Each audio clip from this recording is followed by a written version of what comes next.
Hello to all of my sweet friends. Welcome to my channel All Time Friends Only for you.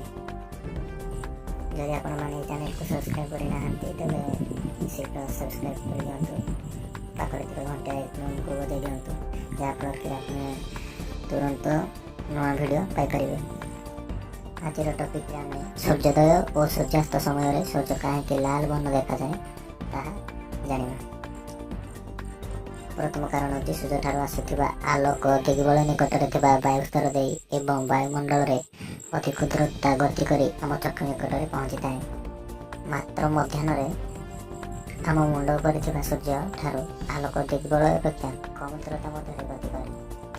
ଫଳରେ ନୀଳ ଓ ବାଇଗଣୀ ଆଲୋକ ଖୁବ୍ କମ୍ ପରିମାଣରେ ସେଥିରୁ ବିଚ୍ଛୁରିତ ହୁଏ। ସୂର୍ଯ୍ୟାଲୋକ ଧଳା ଦେଖାଯାଏ। ଦିଗବଳ ନିକଟରେ ସୂର୍ଯ୍ୟ ଥିଲେ ଅଧିକାଂଶ କମ୍ ତରଙ୍ଗ ଦୈର୍ଘ୍ୟ ବିଶିଷ୍ଟ ଆଲୋକ ଏବଂ ବିଶେଷତଃ ନୀଳ ଆଲୋକ କ୍ଷୁଦ୍ରକଣିକା ଦ୍ୱାରା ବିଚ୍ଛୁରିତ ହୁଏ। ଆଲୋକ କ୍ଷୁଦ୍ରକଣିକା ଗୁଡ଼ିକ ଦ୍ୱାରା ବିଚ୍ଛୁରିତ ହୋଇ ଯାଇଥିବାରୁ ଆମ ଚକ୍ଷୁ ନିକଟରେ ଅଧିକ ତରଙ୍ଗ ଦୈର୍ଘ୍ୟ ବିଶିଷ୍ଟ ଲାଲ ଆଲୋକ ପହଞ୍ଚିଥାଏ। ତେଣୁ ସୂର୍ଯ୍ୟ ଲାଲ ଦେଖାଯାଇଥାଏ।